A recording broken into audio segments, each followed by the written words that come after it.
गणेशं गणेशं गले नीलवर्णं गवेन्द्राधिरूढं गुणातीतरूपं भवं भास्वरं भस्मनाभूषितांगं भवानी कलत्रं भजे पंचवक्त्रम्। ओम गं गणपतये नमः। नारायणं नमस्कृत्य नरं चैव नरोत्तमं देवीं सरस्वतीं व्यासं ततो जयमुदीरयेत्। ओम नमो भगवते वासुदेवाय। ओम नमः पितामहाय। ओम नमः प्रजापतिभ्यः।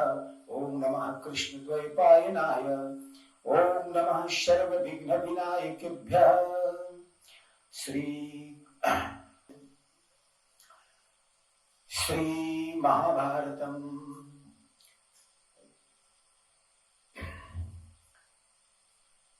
महाभारत एक अत्यंत हमारे हिंदू संस्कृति के लिए एक वरदान है। महाभारत ग्रंथ में भारतीय संस्कृति के, भारतीय हिंदू संस्कृति का एक संविधान है।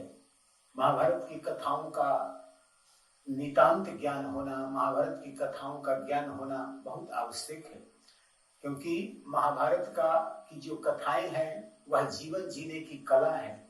जीव में जब मानव का जन्म होता है तो उसका क्या कर्तव्य है, क्या धर्म है, क्या कर्म है, किस प्रकार की जीवन शैली होनी चाहिए, कैसे दुखों से जीव को छुटकारा मिल सकता है, जीवन की सार्थकता कैसे सिद्ध हो सकती है, इन सभी बातों का महाभारत में विशद रूप में वर्णन है। महाभारत को जो अच्छी तरह से समझ जाएगा वह सब कुछ जीवन की शैली समझ जाएगा। लोगों में यह बहुत पहले से एक परंपरा, एक मन में बैठा हुआ है कि महाभारत जहाँ श्रवण करने से या महाभारत का ग्रंथ अध्ययन करने से या महाभारत की कथा सुनने से किसी भी प्रकार का विवाद या युद्ध की स्थिति हो जाती है या किसी अपशगुन होता है, यह बात बिल्कुल निराधार और बिल्कुल ही गलत है। महाभारत में के प्रारंभ में ही बताया गया है कि महाभारत की कथा श्रवण करने से जीव का मोह समाप्त हो जाता है और वह व्यक्ति पाप ताप से मुक्त होकर के और वह जीवन के सही मार्गों को चुनने में, सही मार्ग को अपनाने में सफल होता है। इसलिए जो कोई भी व्यक्ति महाभारत की कथा का श्रवण कर लेगा वह उसमें उसे लौकिक और अलौकिक सभी प्रकार के धर्म के बारे में ज्ञात हो जाएगा। महाभारत में व्यास जी ने स्वयं कहा है कि इसमें सभी वेदों का, जो 4 वेद हैं हमारे यहाँ, चारों वेदों का जो सार है, चारों वेदों का जो मूल अर्थ है, वह मूल अर्थों का विस्तार से वर्णन किया गया है।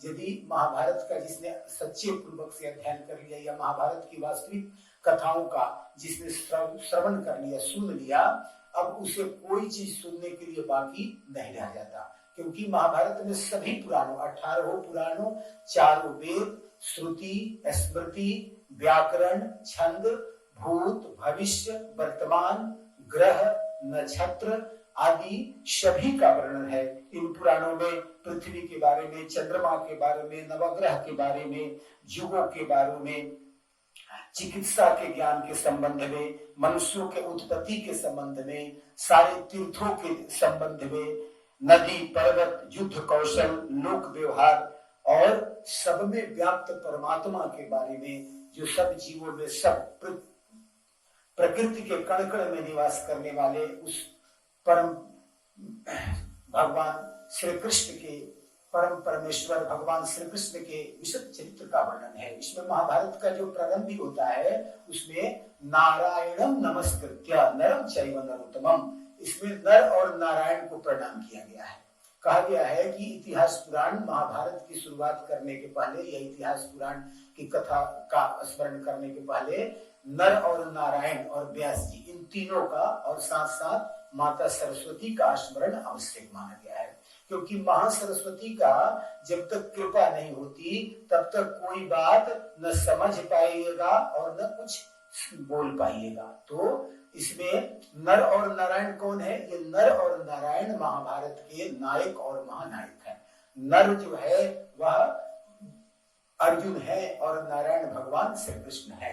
ये दोनों जो अवतार हुआ है ये नायक और महानायक के अवतार में है।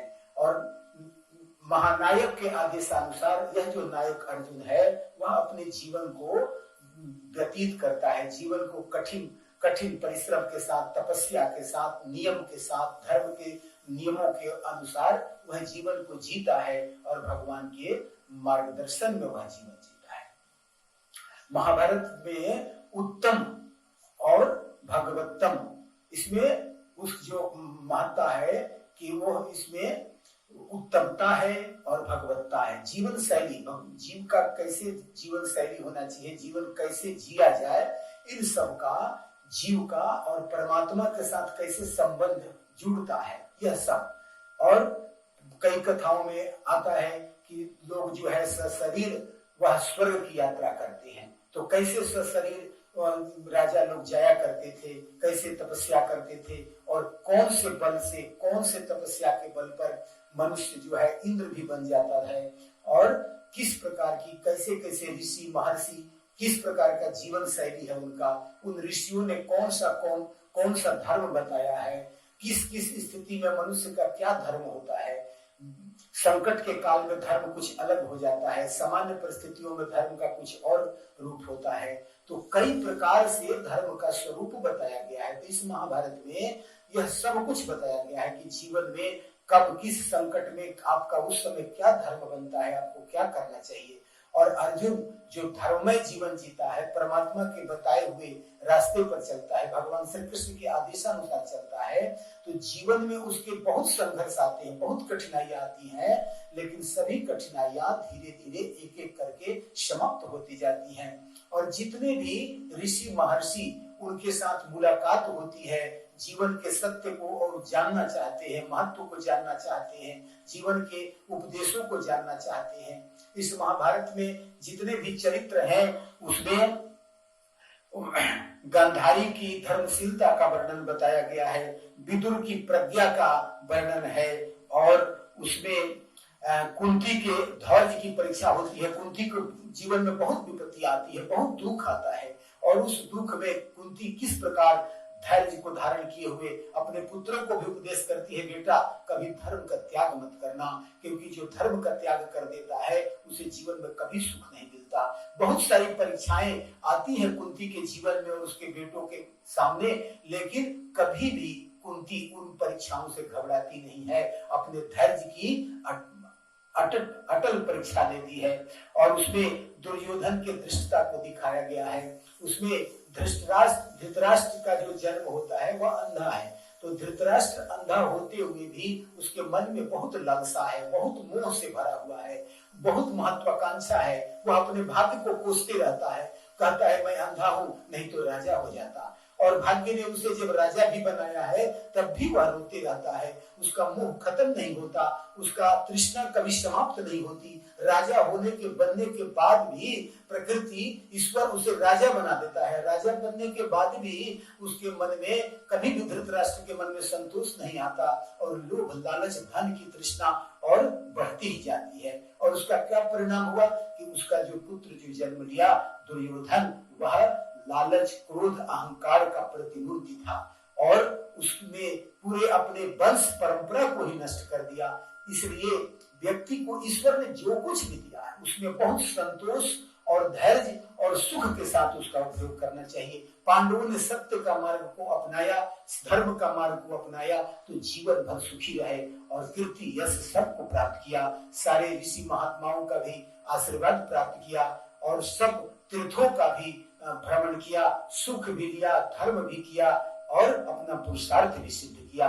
तो व्यक्ति को अपने जीवन में जीने के लिए जो धर्म का आश्रय लेकर के जो जीवन जिएगा उसका जीवन सुखी होगा, उसकी वंश परंपरा सुखी होगी, उसके मन से मोह का त्याग होगा, वह धृतराष्ट्र नहीं बन पाएगा, वह दुर्योधन नहीं बन पाएगा। वह समझेगा कि धृतराष्ट्र बनने का क्या फल होता है, दुर्योधन बनने का क्या फल होता है, और धर्म पर चलने से अर्जुन का जो जीवन है, युधिष्ठिर का जो जीवन है, नकुल सहदेव का जो जीवन है वह कितना आनंदमय है। भले संघर्ष भरा जीवन रहा लेकिन बड़ा सुख मिला। तो इस महाभारत ग्रंथ में यह बहुत सारी जो कथाएं आती हैं, यह इसमें कहीं धर्म की कथा है, अधर्म की कथा है, धर्म को कैसे समझा जाए, अधर्म क्या है, पाप क्या है, पुण्य क्या है, कब क्या करना चाहिए और जीवन में किस प्रकार के पुण्य करना चाहिए, कैसे दान करना चाहिए, कौन से व्रत करना चाहिए, कौन कौन व्रत करने का क्या फल है, तीर्थों का क्या महात्म है।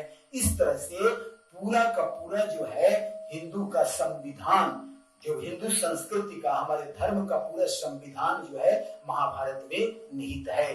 महाभारत जो जान लिया, अब उसके लिए कुछ भी जानना शेष नहीं है। स्वयं व्यास जी कहते हैं कि महाभारत में जो लिखा है यन्ने हास्ति न कुत्रचित, अर्थात जो महाभारत में नहीं है, जिसका वर्णन, जिस विषय का वर्णन महाभारत में नहीं किया गया है, वह संसार के किसी भी ग्रंथ में उसका ज्ञान नहीं मिलेगा। अर्थात जो महाभारत में है वही मूल है, उसी का विस्तार या उसी का स्वरूप अलग अलग से वर्णन किया गया है। इसलिए व्यक्ति को मूल महाभारत को अवश्य समझना चाहिए, क्योंकि जो मूल महाभारत समझ जाएगा, महाभारत के धर्म को समझ जाएगा, वह जीवन के अर्थ को समझ जाएगा। तो यह जो महाभारत है, महाभारत का हम लोग शुरुआत कर रहे हैं। महाभारत की जो कथा है, यह महाभारत की कथा आप श्रवण करें। बहुत लोगों का ऐसा मानना था, ऐसा लोगों ने कहा कि हम लोग महाभारत का अध्ययन नहीं कर पाते हैं, कि कोई जो बूढ़ा व्यक्ति है जिसका आंख कमजोर हो गया है वह महाभारत का अध्ययन नहीं कर सकता, या बहुत सारे आलस्यवश महाभारत का अध्ययन नहीं कर पाते, समय के अभाव में महाभारत का अध्ययन नहीं कर पाते।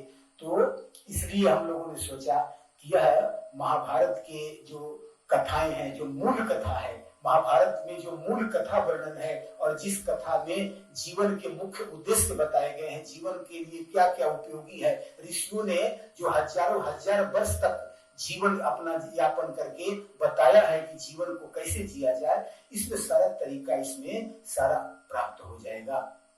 तो इस महाभारत के अंतर्गत इसी में गीता का भी जन्म होता है, जो यह पूर्ण रूप से जीवन जीने का सिद्धांत प्रतिपादित करती है। और गीता की महिमा सब जानते हैं, और गीता को सब जानते हैं कि गीता जिसने जान लिया वह सब जान लिया। और गीता को जानने के लिए महाभारत जानना जरूरी है, क्योंकि यह गीता किस परिस्थिति में, किस इतिहास में, किस भौगोलिक परिस्थिति में यह गीता कही गई है, भगवान किन परिस्थितियों में गीता कहे हैं। जब तक व्यक्ति महाभारत की कथाओं को भली भांति नहीं समझ पाएगा, तब तक वह गीता के भी ज्ञान को सही पूर्वक के उसके अर्थों को धारण करने में समर्थ नहीं हो पाएगा।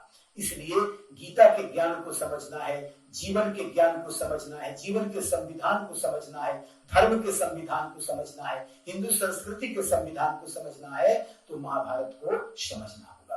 तो यह जो नर नारायण के रूप में जो ये महाभारत है, इस महाभारत का हम लोग आज ये आश्विन शुक्ल पक्ष के पूर्णिमा तिथि के अनुसार यह अधिमास चल रहा है, और अधिमास में आज प्रारंभ करते हैं, क्योंकि अधिमास में भगवान की कथा का प्रारंभ का बड़ा महत्व है।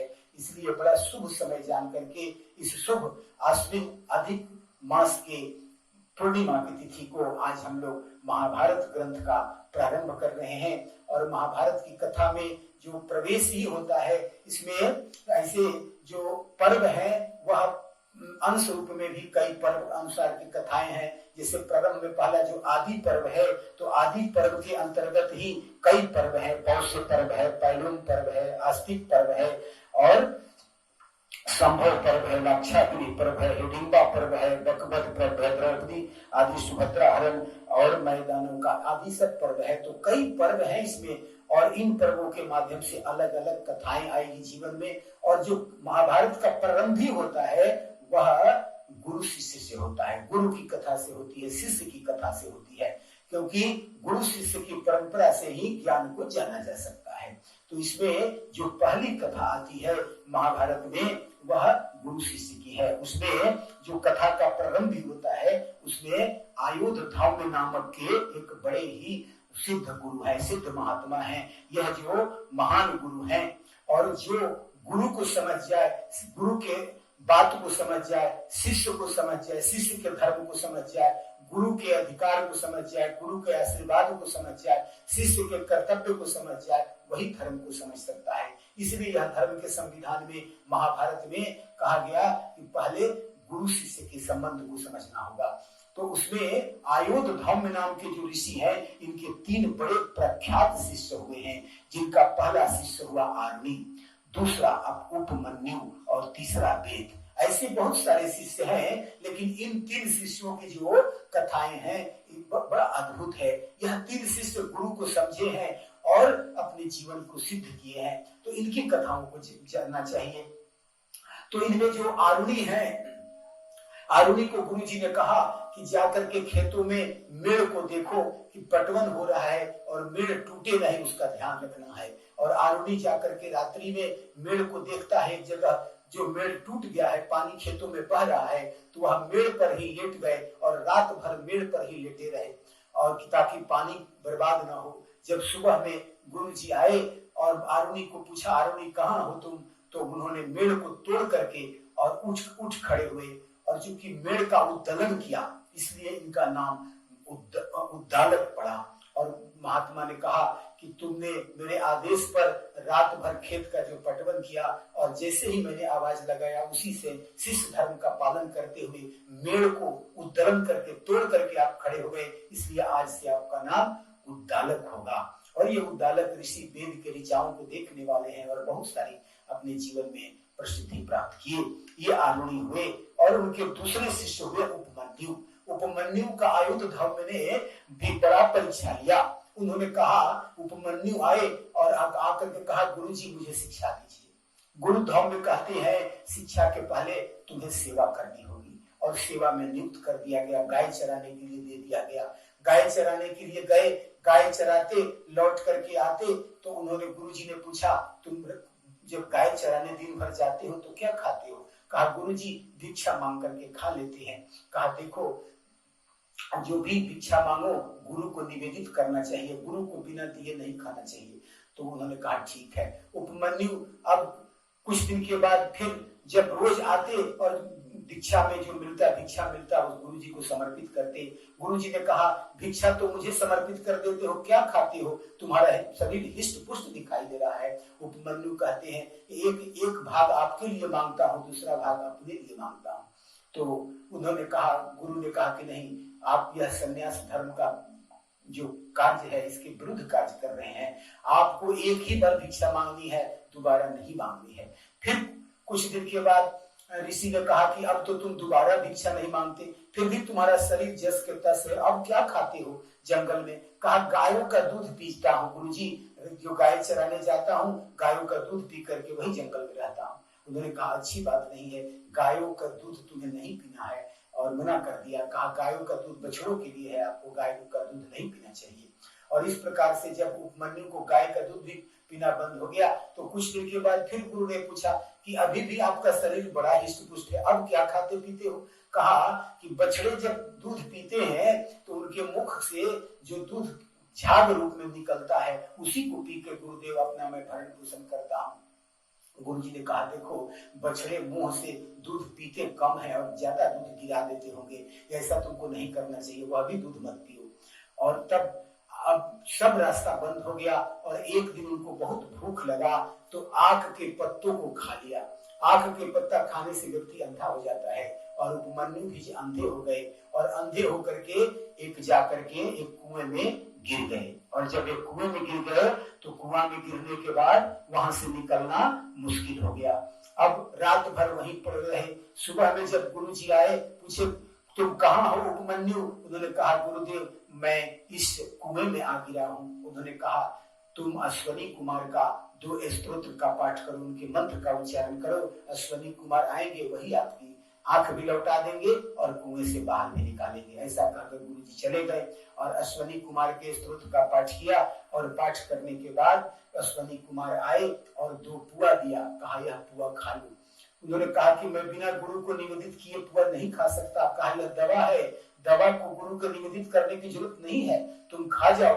गुरु जी को भी हम लोग तुम्हारे पुआ दिए थे तो वो अपने गुरु को निवेदित नहीं किए थे और अपने खा गए थे, तो यह सिद्धांत तुम्हारे गुरु जी ने बनाया है, इसलिए तुम खा लो। लेकिन इन्होंने कहा कि नहीं, गुरु जी ने मना किया है, जब तक मैं गुरु जी को निवेदन नहीं करूंगा, मेरी आंख आए चाहे नहीं आए, मैं जीवन भर अंधा रहूंगा, यह मंजूर है। फिर भी मैं अंधा ही रहना पसंद करूंगा, लेकिन गुरु के आदेश का पालन ही करूंगा। अश्विनी कुमार बहुत प्रसन्न हो गए और उनको आंखें लौटा दी। कहा तेरी गुरु भक्ति से मैं बहुत प्रसन्न हूँ।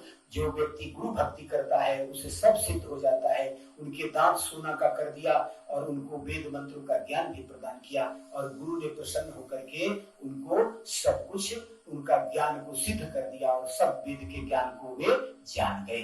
इस प्रकार से यह महाभारत की जो कथा उपमन्यु की कथा से प्रारंभ होती है और गुरु शिष्य की परंपरा से शुरू होती है।